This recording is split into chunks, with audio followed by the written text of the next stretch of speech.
right, so it's 6:30, so we'll go ahead and bring this Finance, Budget, and Audit Committee meeting to order.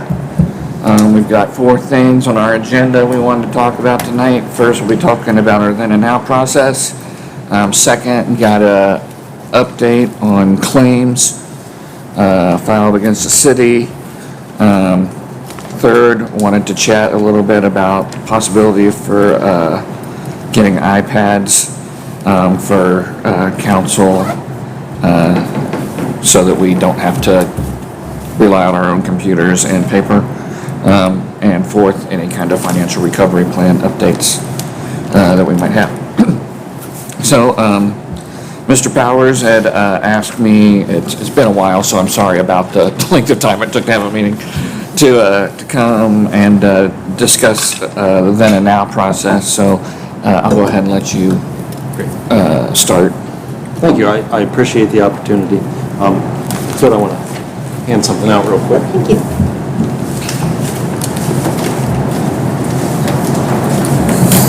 Thanks. Thank you, sir. And before I talk about what I just handed out specifically, I did want to take just a minute and talk about kind of what we've done with then and nows the last couple of months. I think it was 2 or 3 months ago, Auditor Stith had raised some concerns about how this process was being handled. And we looked at things that we could do for that. And one of those things that we wanted to do to make sure that we don't have that as a major issue going forward was we went to Auditor Stith and asked for some training. And his staff did provide that, and I appreciate that. Jane Grody came in, did an hour and a half long training, made that mandatory for all the department heads that report to me. I think we had 25 people attend, so had a good group. We did it right here in this room. I thought that Jane provided a lot of good information, and I'm appreciative of what the auditor's office did there to help us with that.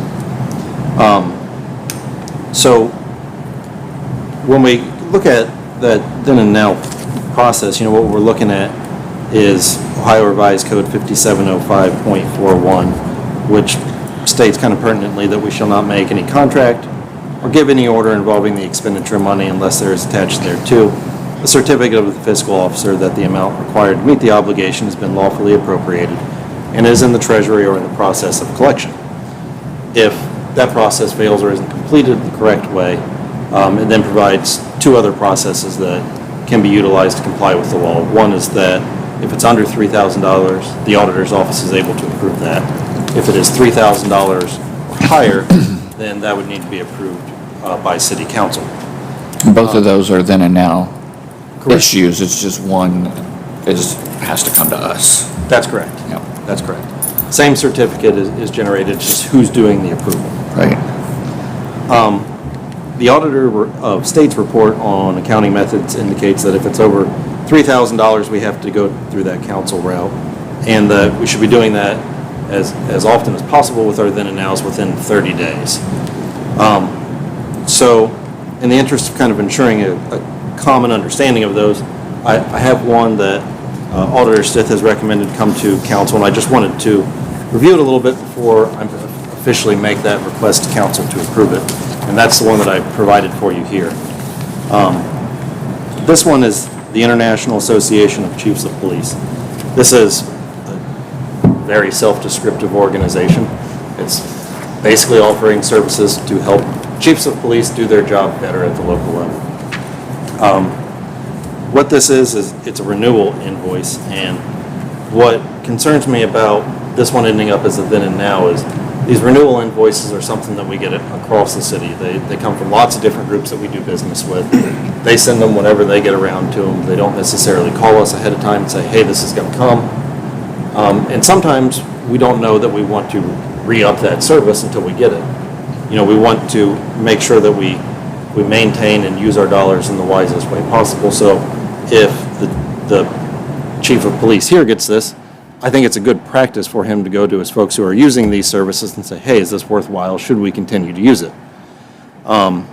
In this case, what they got was this renewal invoice, and I think there's a couple of things that are worth looking at it.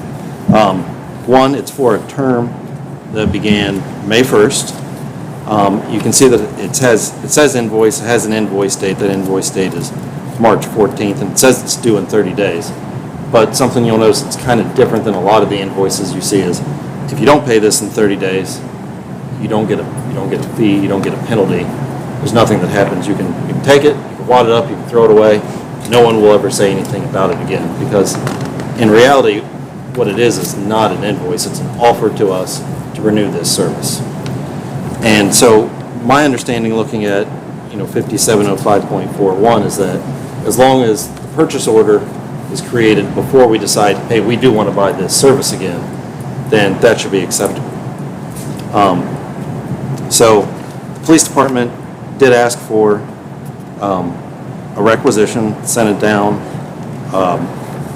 on April 6th. I signed it, got down to the auditor's office on April 8th. Next page is that purchase order, which came on April 19th. And then they asked for this invoice to be paid on April 20th. So before putting in that final order to actually accept this service, kind of went through that process. So when I look at that, to me that looks like it comports with what the revised code is requiring of us. So that's kind of one aspect. The other aspect of it is that it's $875. And so I guess I'm looking for some clarification about, when does council want these things to come? Is it that $3,000 limit? Is it something less than that? Is it, just kind of where is it? Because if it's $875, that's different than if it's what the statute says that's $3,000. And so that's why I wanted to talk this one out a little bit more, instead of just bringing this to council and saying, hey, this is the then and now, because I see a couple of things about it that say, this one really doesn't need to go through that then and now process. I think this one's properly payable. Okay. So a purchase order was granted on this, and prior to making the actual purchase? Correct. So why is that a then and now situation? So this is something that they get every year. They know it's coming every year. They were invoiced, and the reason it triggered to us to reject was it states here the invoice date is 3/14/2022.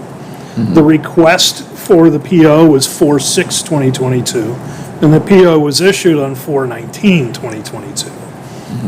So it was issued in a reasonable amount of time after the request was put in, but we flag all invoices that come in with dates on the invoice prior to the request of the purchase order. This is something that comes every year. As you even stated, this is a renewal of a subscription. This is in the budget for the department, and they know that this is coming.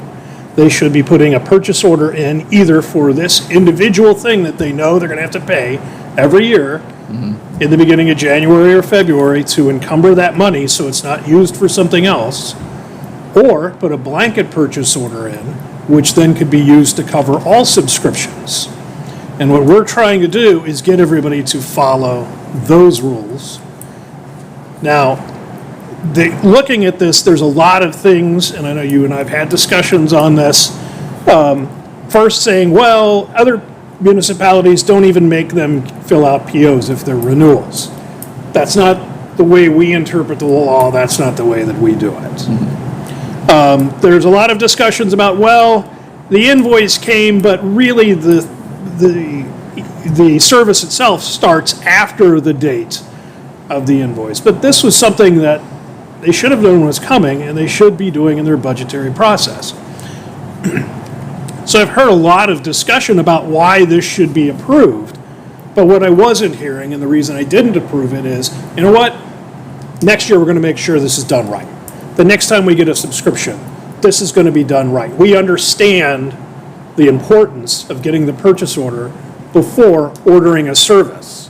And if you know a service is coming up for its renewal date, as it does every year, you should be putting that PO in first and not waiting until you get the renewal date. Now, we've worked together on a lot of more of these. I mean, there's probably been about 30 of them that we've dealt with since the time that we brought this to council. And I think that a lot of people are beginning to understand what they should have understood in the beginning, which is the importance of making sure that you get the purchase order first before something you know is coming, that renewal is coming.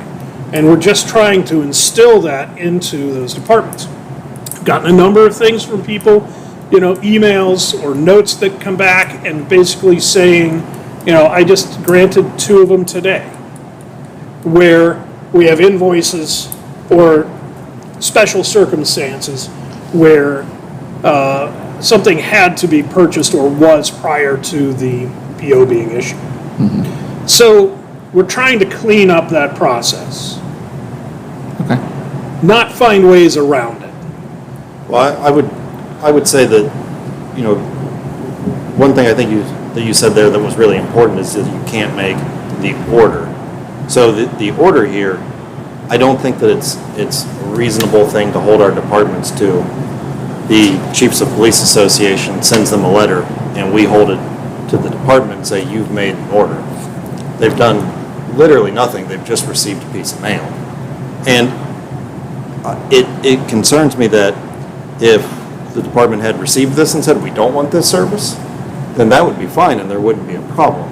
The problem only occurs because they wanted the service. So if we had taken this, crumpled it up, thrown it in the trash, and never talked about it, it wouldn't be a violation of 5705.41. But because we want it, now that it has that March 14th deadline on it, or date written on it, then it becomes a problem.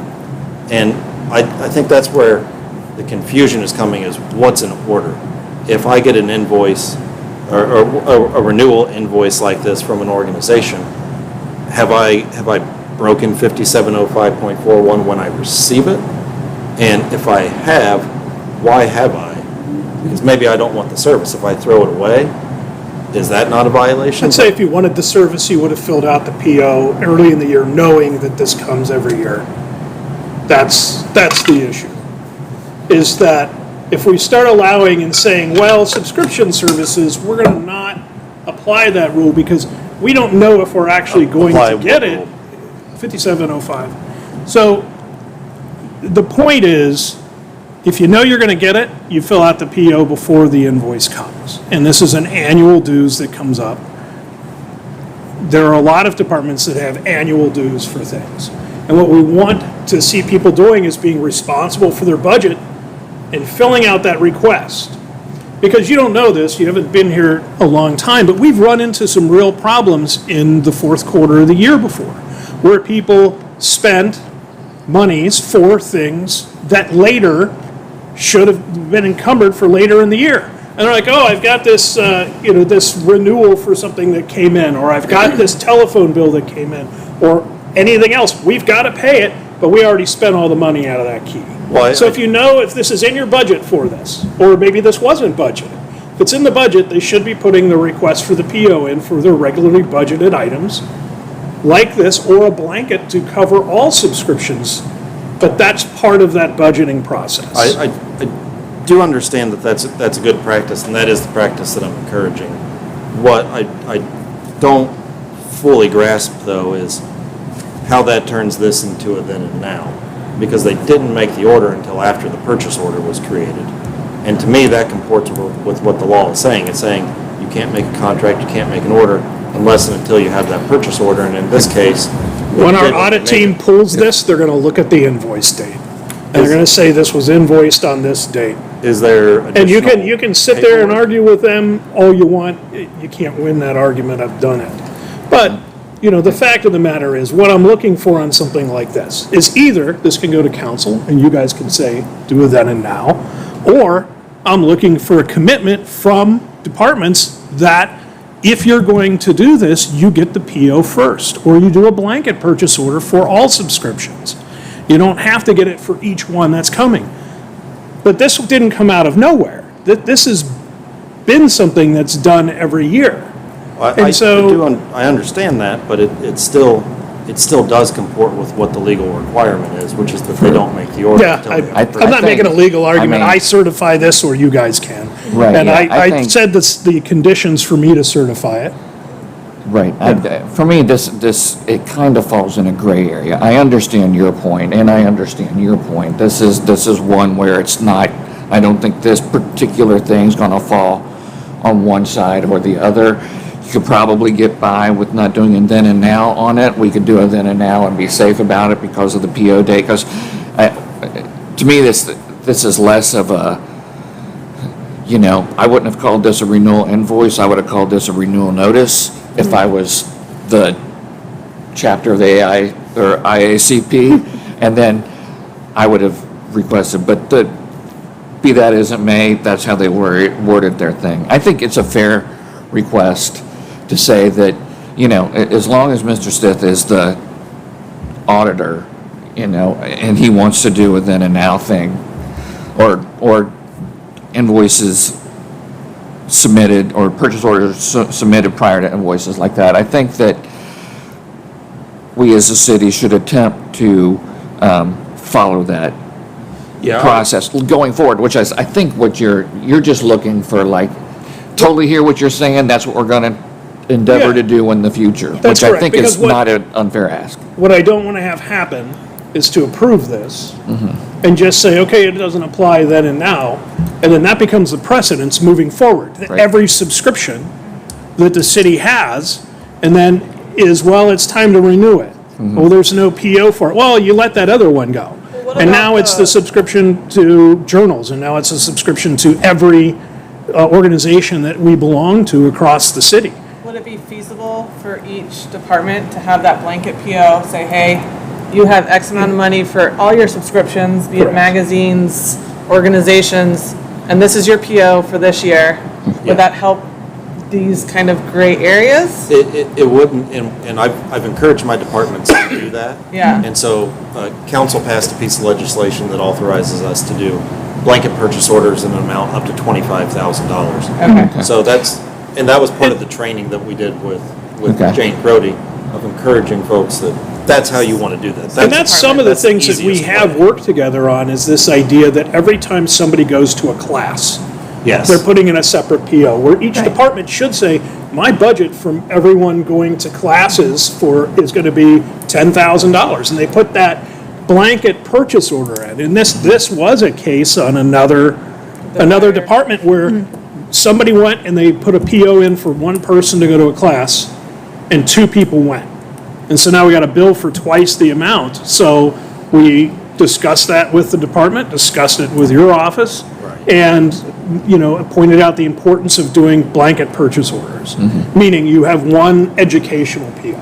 So what do the department heads have to, is that just up to them to apply for that? So, for like that example that Auditor Stith just gave, I have started to reject single trainings. Yeah. So if somebody says, hey, I want to send this particular person to this particular training. Yeah. The answer is, when a requisition comes in, no, you need to send a blanket purchase order for that. Think about all the trainings you're going to be doing. Put in a reasonable amount that you believe you're going to do. We can put in another one later if we have to do, if we get to the end of the year and we have additional trainings. We can do things with that. So that's the process that we're moving to, but Okay. what I'm trying to do now is just figure out what's the best way to handle this one that's kind of a leftover. It's not really capable of a lot of repetition. Yeah, like Eric said, I hear you, like, this is a, hey, do you guys want to renew? It's not an invoice, but then if we get it audited, that's what they're gonna look at. But this is the invoice. Right, it will be the invoice. When we create a purchase order and we have all the big paperwork like this. Yeah. We have to keep all this paperwork in triplicate. Then this has to be attached to it as the invoice signed okay to pay by the department head. And so, yes, this is a renewal request, but this is an invoice as it plays that role in our accounting system. Do we know, like, do they get this every March, middle of March, or is it different every year? I think that this particular one has been generally March, although it has not always come in March. I tried to dig into it a little bit. I know one year it was paid in like September. They have some different program, so there are Yeah. some different ones that can come in for this. Okay. But sometimes it can be early March, sometimes it can be later in March. Like I said, there was that one in September that got paid. I don't know if that was from a March invoice and it just got paid in September, but and a lot of things in the last couple of years with COVID have had their billing go, left, right, up, and down all at once. I mean, is it unreasonable for department heads to sit down at the beginning of the year and be like, hey, these are our subscriptions on our radar? They should be putting those purchase orders in then. I And then agree, just that's the like- best practice. Just the way you encumber your money for your cell phone bills for the whole year, Yeah. right, at your budget. Because if you don't do that, then what happens is they start spending money for things early in the year that they need to be saving for later. That's the idea of creating the PO and encumbering it. Otherwise, you get to the end of the year and it's like, wait, we've got all these subscriptions or we've got these other bills to pay and that money's been used. That's all you get. I mean, I think like, as we look to even past this and to next year, I mean, it would be great if the city just adapted a policy, probably under your guidance of, these are the kind of things that we expect a blanket purchase order for at the beginning of the year, and we expect that purchase order to be in by the second week of January. And it's just sort of like, that's just what we do, rather than politely asking our departments to do it, or suggesting that they do it. It's just like city policy is subscription, this, that, the other are covered on blanket purchase orders, and when we require those to be in by X date. And to me, it seems like that solves a lot of problems, Yeah, that's future problems. There's so. a number of departments that have all of their requests turned in December. So that whenever we actually close the year out and start processing purchase orders, that they've got their stack there ready to go, and and that's why if you ever look at the statement of cash position with month to date, early in the year, there's this huge amount of encumbrance. Because people are encumbering their entire year. They're sitting there and they're segregating their budget into areas so that they know that those things are there to get paid. Yeah, I mean, I think that seems like a good kind of fix for this, just have that. And that way, if you encumber enough to cover the things that you know about, and maybe then some, if something comes up and like, oh, there's a cool opportunity, we'll just use this purchase order. No big deal. It feels to me it eliminates headaches. Yeah. In the long run. And Like- if we've got several departments doing it, I don't see an issue requiring all departments to do it. Yeah, reducing paperwork, reducing the burden of having to approve individual stuff seems to make sense, so. When it comes to this specific piece, I understand the need for then and now. I totally understand your point of view where it's a gray area with invoice. If you want it to come to council for us Yeah, to approve, happy to do that. I don't have a problem in issuing a then and now to make this happen, as long as it is understood that all such subscriptions in the future do require the PO first, or a blanket. And I think that's the point, is this does need a then and now. And what I've been looking for in all of the communication that we've been getting back is explanations when we get these invoices that are dated prior to the PO request. I'm looking for an explanation of why it happened and a commitment that it doesn't happen in the future. And I've been getting a lot of those, and hopefully that's moving us in a positive direction. But Training and what you've done, and just, I mean, raising the issue and sort of voicing the expectation, I think probably goes a long way. we also created the financial primer, which Right. is for that purpose, and it went out to all department heads, and it described in there the purchase order process. And there's a huge Q&A section that says, well, wait, what if I get something and I don't have a PO first? That's all in there. Yeah. So yes, we sat down and we did a PO 101, budgeting 101 session, but this was all in writing and sent out to people even prior to that. And it's not the first time. Most of these people didn't just start working here last year. This has been an ongoing process. And we would see this in prior years where everything kind of goes along, and then things backslide.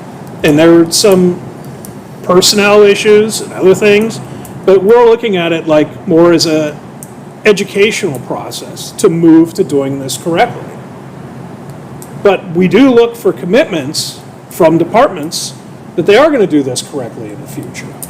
So it sounds like, Clerical processes often backslide regardless of what business you're in, and people get lax or whatever, but, you know, I think it's totally fair to expect the proper processes to be followed, and especially when we get asked to do blanket purchase orders at the beginning of the year to cover these things, so, I'm sorry, Ms. oh, Franzen, I you was started just to talk. saying, it sounds like, if you get that assurance, you'll be fine to approve it. And Yes. we can just make sure that the police department gives that assurance, and that's good. I mean, I think everything you both said makes sense, and And I'm fine with it. there was just another one that just came from the police department for ads that came, and when we sent it down, we got an email back that basically said, we've never had to apply for this in the past. We didn't know we had to. We'll do it from now on. And so we just approved it, went along, Yep. right? As long as they're not large amounts of money, but it is something that we're really putting our foot down on and trying to make sure we meet those compliance requirements. Yeah, and I will say that I reiterate, I suppose, that I do really appreciate the training. I think in terms of making sure those processes happen in a good, crisp way, that training is really important. That's I think, repeating those trainings every couple of years. Good employers will be doing sexual harassment trainings. They'll be doing workplace violence trainings, and you repeat those over and over and over. Even though you've told people, it's that repetition that gets it to stick in people's heads. So I think that even though a lot of the folks had been here for a long time, this was a really great opportunity to bring them back in, refresh the process, talk to them about the blanket purchase orders. And that ordinance, I believe, is only a year or two old. So That was setting the rate. We had That's right. blankets previously, and there was a cap, I think, of $10,000. You could do a blanket under the ORC, but council could set a higher rate, and so that's what that ordinance did. It just established a upper limit. Are we good to move on from this topic to next? I think so. Yeah. Appreciate all the conversation. Thank you. Thank you. Next on the agenda is claims. So we had, in previous meeting, talked about auto claims that are made to the city and whether or not we want to kind of just dismiss outright, which is kind of what's been done in the past or not. And we didn't come up with a real final solution for that. Then we got this other claim in that I wanted to bring to everybody's attention. I was hoping we could talk about this particular one and then maybe resolve the others while we're here. So this particular one was for some damage to a car in January. And part of the deal with auto claims is what the city is responsible for doing is when it's made known that there's an issue with the road that caused property damage, the city has to fix that issue in a timely manner, quickly as possible. And that's really what the city is on the hook for. They are not on the hook for paying damages that incur to that vehicle. But what we have here was as an example where I had emailed Clint Zimmerman about it, and I gave you his response to the email for this particular incident. There was an issue with an expansion joint that came apart on the road. They patched it and then later repaired with concrete, but he knows that at least 2 incidents in the area before the repairs were able to be made. So he says that they may actually have a point on this one. So we can discuss, but my suggestion was going to be for any of the claims referring to this particular damage on the expansion joint, because there was a delay in fixing, that we authorized payment on those. This one is for $250. I think there was one more that we had reviewed previously. Yeah. That was, I think it was 500. So I would suggest that we make those just because we didn't make the timely repairs, but I think it's probably okay for us to say on the rest that we've received up until this point this year that we don't need to cover them. I don't know that we want to get in the habit of just covering every claim that comes in. Right. Nor do I really want to get in the habit of having to extensively research every claim that comes in to make sure it's right. But I think the way to do is to check with, Public Works and make sure that the issues were taken care of in a timely manner and kind of address them in that way. So I don't know if anybody has any thoughts. No, I think that makes sense. I think Clint's the best person who would know best when this was brought to their attention and how long it took for them to fix it. And I mean, seems reasonable, a way to make sure that people who honestly have a good claim get the money, but we don't get a bunch of frivolous claims that really are under our purview. Yeah, and the other ones were pretty like right after bad storm or Yeah. things like Right. that. I mean, the timeline was It was like pretty quick. a pothole opened up, Yeah. and then within a couple hours, something happened because Yeah. Right. it's March, and that's what happens. Yeah. Same, I don't think we have to go into like super detective mode, but if Clint's like, hey, it took a while to get this repaired, and yeah, it was, Yep. I'm okay kind of approving ones in that time. Yeah. Yeah, that seems Kind fine of to me. issue. One was 250 and the other one was what? I think it was 500. Yeah, it was like 400 or 500. It was not Yeah. that much. Yeah, I'm pretty sure we saw at least two for this one, and this was the one that he called out as Right. being so if everybody's okay with that, when I report out, I'll just report out that for the claims received up until this point of the year, that for that specific location. for this specific location, we want to cover them, but 2 claims. Just two is what Clint was aware of. Yeah. And those are the ones you're gonna Those get it. suggest that we approve. Yeah, Yes. because it's just with this one spot. just that spot. The other ones But were- other ones we want to. Yeah, and I think the one was not even within Norwood, if I remember correctly. There was Yeah. one that was close to Norwood, and so we dismissed that one Right. at the last time we reported it out. Okay, So who writes the purchase order for that? I don't know. Does that I come from do, council? right now. It comes, it's paid out of the law department. That's We where the don't pay settlement of stuff, right. claims We moves don't write to. purchase orders. And since it is a legal claim, just like attorney's fees and payroll, they actually do not fall under the need to have the PO prior That's to. interesting. It's like attorney's fees, if the city hires an attorney, that doesn't apply. Yeah. You gotta make Yeah. sure your lawyers get paid. Yeah. The lawyers wrote the loophole in their Right, payroll I'm related sure that things. was intentional. Legal claims go into the same thing. It goes under the law departments where it's paid out of. That's where it's budgeted for claims. Right. Okay, that's good. Moving on, was a discussion around possibility of getting iPads or other tablets for us to do our council work on. So, Lisa, do you have anything you had mentioned, you're the one who brought up the iPad thing, so I just wonder if you wanted to speak a little bit to it? Yes, please. I took the liberty of creating a short list here, if you want to pass it, of some potential purchase options for the technology that I believe City Council needs to adequately be using Civic Clerk. I spoke with the city of Sharonville in April, and they recently moved away from paper packets for keeping everyone involved about what's going on in the council meetings to having everything digital. And our process is pretty similar, that we're now using Civic Clerk to communicate, and that's to streamline the process for everyone.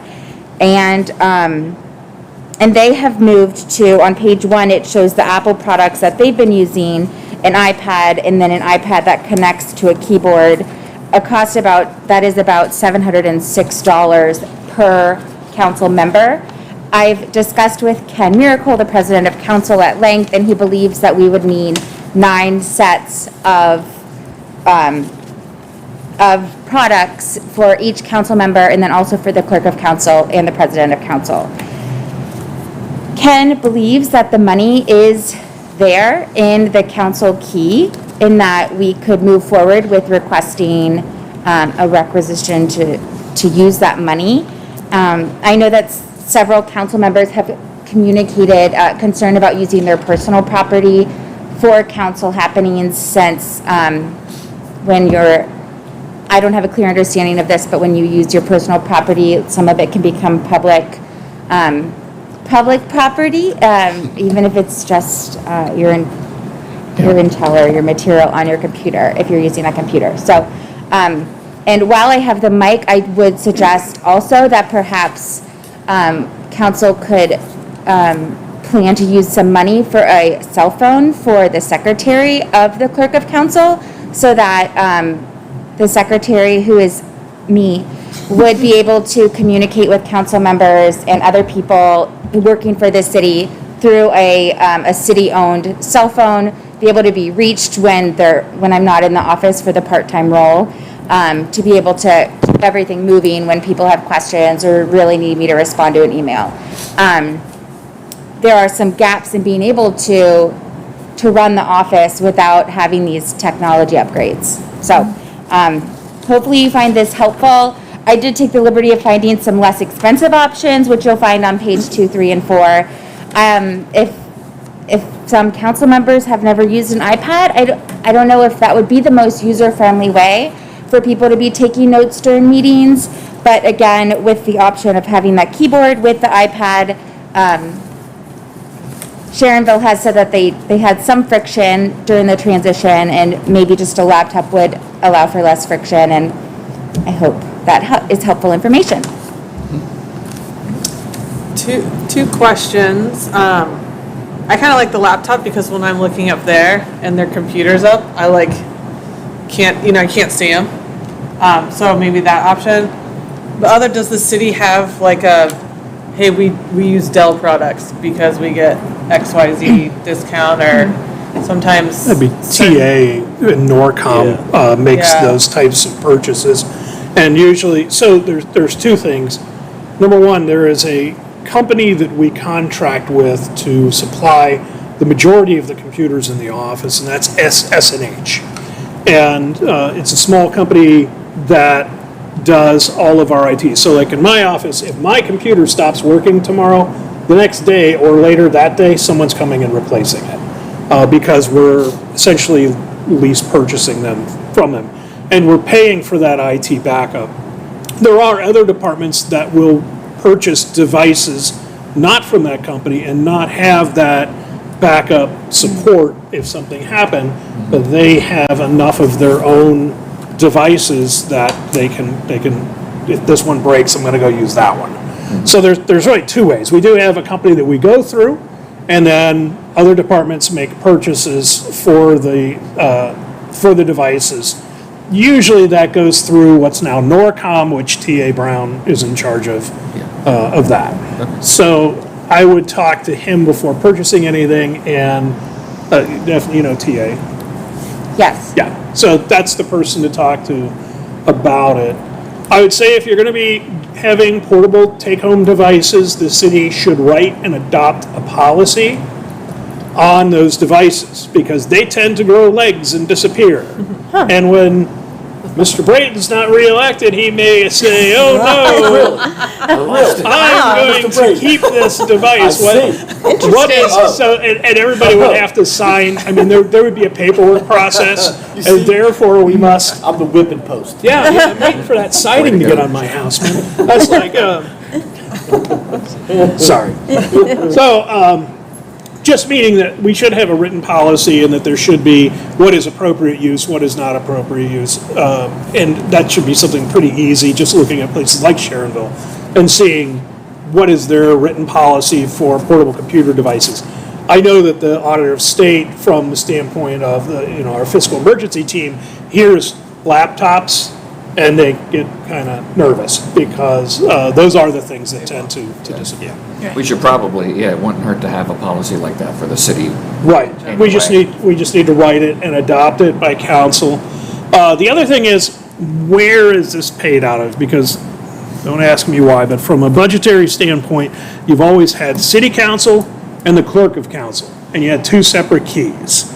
And within the clerk of council, city council has budgeted for the year for their contractual key, $12,120. That usually, it looks like you've expended 3,000 of it, you've got about 5,000 left in open POs right now.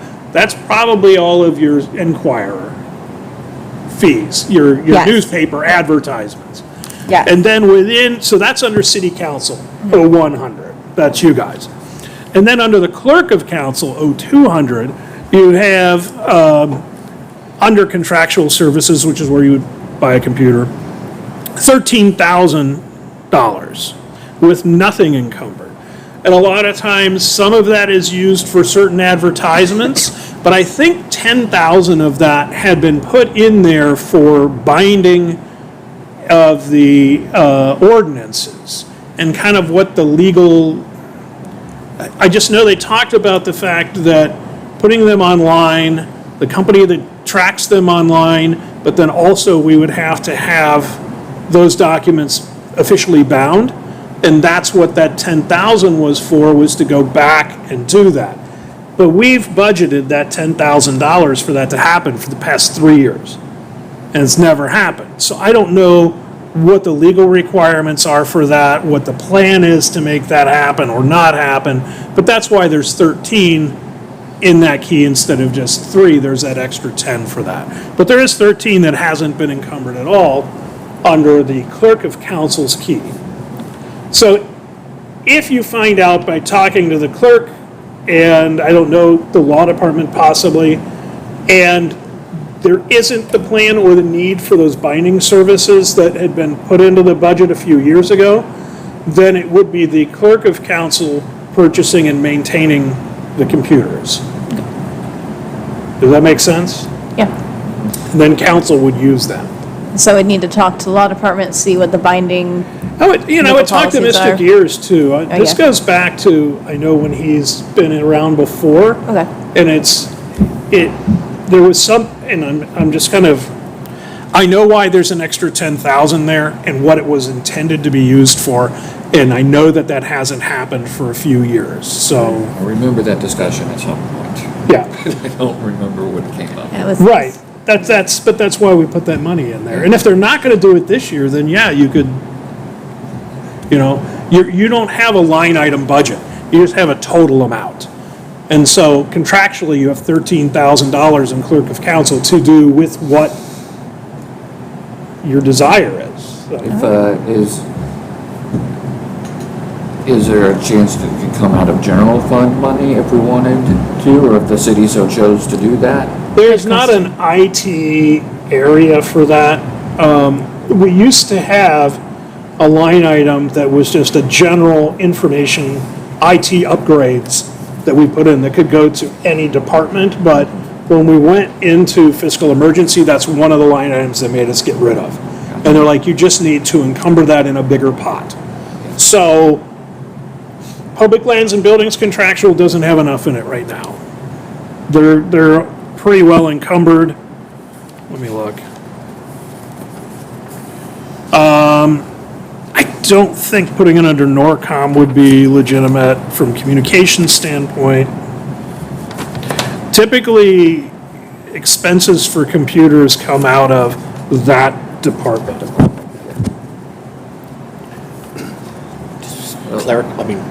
Clerically speaking, that's the clerk's off, that's just, Right. this makes sense, but. Yeah, it does. I just doesn't was matter to me. curious, like, Yeah, the contractual for public lands and buildings is pretty low now. I mean, you can't really consider it a capital expense upgrade because it's less than $5,000 per unit. They do need to be tagged and tracked by the people working in NORCOM. They would be the ones kind of making new purchases, entering them into our tracking software, knowing who's got it.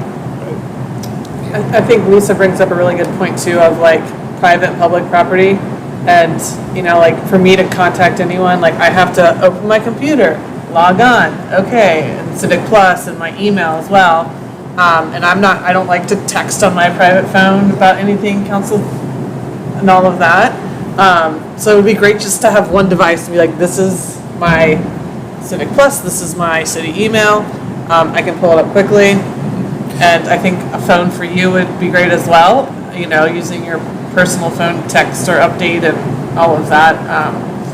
And I know you're always so willing to help, so I think a phone would be a good idea as well. I think functionally, without texting, it's really hard for me to get anything done without like a 5-day wait gap, because people don't have adequate access to the information coming to them from council either. I mean, it's just, like, you don't have to bring your own computer wherever you work and use your computer for work. You know, you have equipment that's provided by your place of employment. So it just seems like the right thing to do, as long as we can find the money to do it. Yeah, I it think makes you would be sense. not looking at Apple, just from a cross-compatibility standpoint. Sure. You know, with everything else in the city using Windows-based. Well, talking to TA, he'd probably be able to suggest maybe one of these other ones that There is was- even more inexpensive anyway. There was a time where we had an Apple user on Finance Committee, and they would be looking at my spreadsheets, and I'm like, just right-click there. And they're like, no, Apple doesn't have a right-click. And I'm like, So hard to switch back. yeah, I Yeah, can't help you. Yeah. yeah, I agree. Talking to TA would be good, and I think whatever he suggests, a Windows product seems I'd have a legit. hard time if it was, I That's like a all. bigger needs to one. be Yeah, I a think- proper yeah. size in order to do some good work. Yeah. You're gonna have a hard time if it's a smaller Yeah. device, so. Bigger. Yeah. But there are non-Apple tablets out there too. Oh, yeah. that Yeah, are- there's some nice I tablet, like- non-Apple That's tablets. why Yeah. the Or just laptops are pretty cheap now too, so, Microsoft Pro, what is it? The touch tablet. Yeah. yeah. Yeah. I have a follow-up question for Auditor Stith. You had mentioned that you recommend the city write and adopt a policy for the items, and generally, who would you suggest that write and adopt that?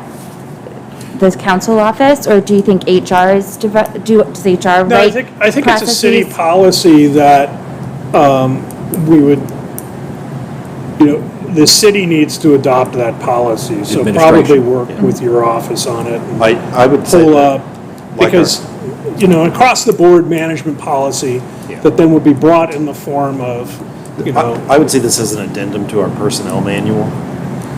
I think it's more operations. It definitely straddles that line a little bit. If Yeah. I can also throw out a little plug, this is a great segue for me to talk about our recent membership in the Center for Local Government, which we had our orientation session on today. That puts us in line with 60 other communities in the southwest area that are part of that group. And it offers a ton of different great things for us as a community. But one of those things that I've used a lot in the past that's really nice is they have a thing called a spot survey. And what you do is you send to the center staff and say, hey, I have a question. I want to know, what does this policy look like at other communities? And they shoot that out to everybody. And within a day or two, you'll have 5-10 policies back in your email box. And you don't have to sit there and reinvent the wheel. You have 10 wheels to pick from. That awesome. would be perfect for what you're talking about here. Yeah. What is your policy for laptops and portable electronic devices? Yeah. We don't have to write a new one. We just gotta make sure that we find one that works. Yeah, and where is yours? Is it in your policy? Is it in your personnel manual? Is it just a policy the city adopts by resolution? I've typically seen them in the policy manuals.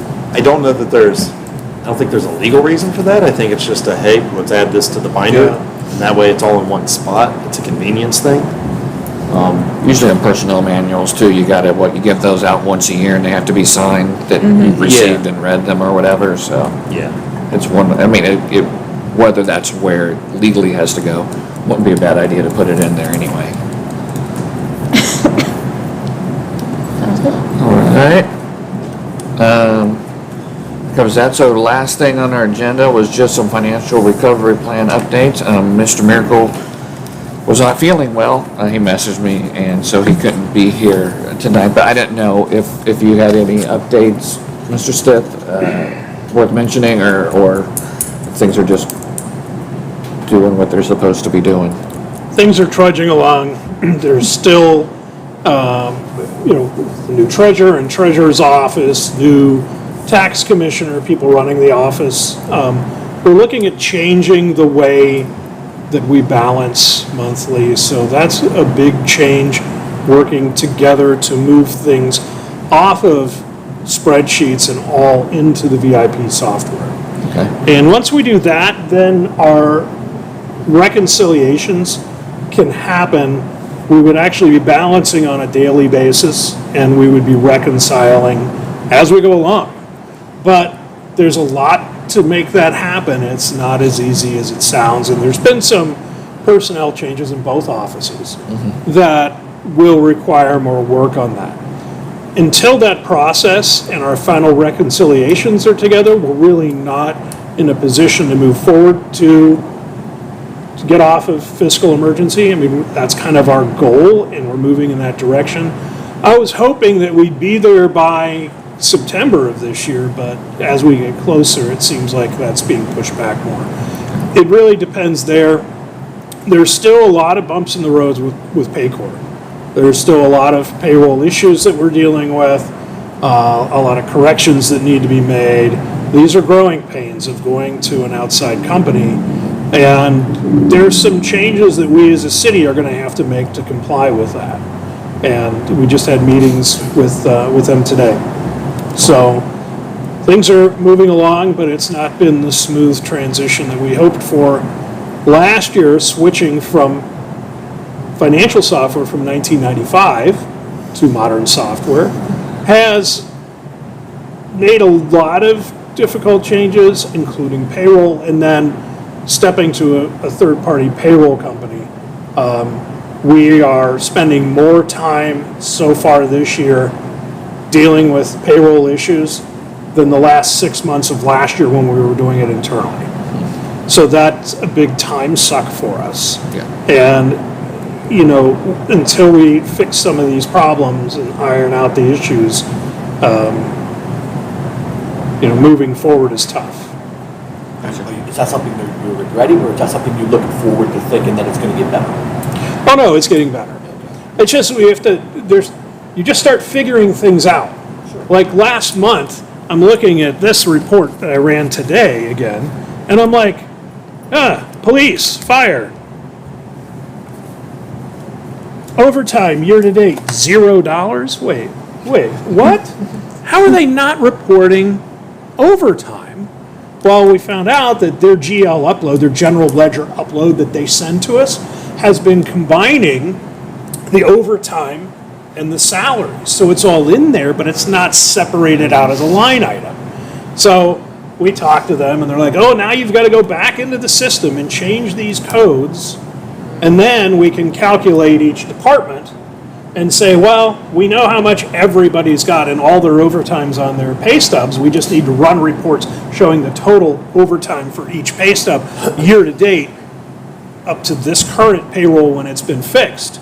And then reverse that amount out and put it in manually into each line. So, but who knew that wasn't doing that if you didn't know to look for it? Because most departments don't have a lot of overtime, or they have none. And those that do, we've got to identify and back that out. So it's just finding those things like, oh, you put 7110 as your key for overtime? That's the salary key. It should be 7111. Well, in the transition, that didn't happen. Gotcha. That's just one fun little example. But those are the things that, when I say that things are getting better and we're moving in a positive direction, we're just identifying these problems and then having to go back and, from an accounting standpoint, that, the gross amount, it's still the same, but I'd like that line item being able to break out so that future councils can sit there and look and say, well, here's the total overtime cost each year that we have historically for each department, not have it just nested in with general salaries. I would assume too, at some point, we'll work through the growing pains of switching to an outside preventer or the bulk of them, and then it'll be a smoother. It's going much smoother now than it was. We are having some issues with the OP&F reporting, that department, we've been paying them, they're taking our money, but they're not applying it because they don't like the reports that are coming out from Paycor, and that's what the meeting was today. And we've got them nailed down to a probable solution of how to correct that. But that's a discussion that I have to have with the administration.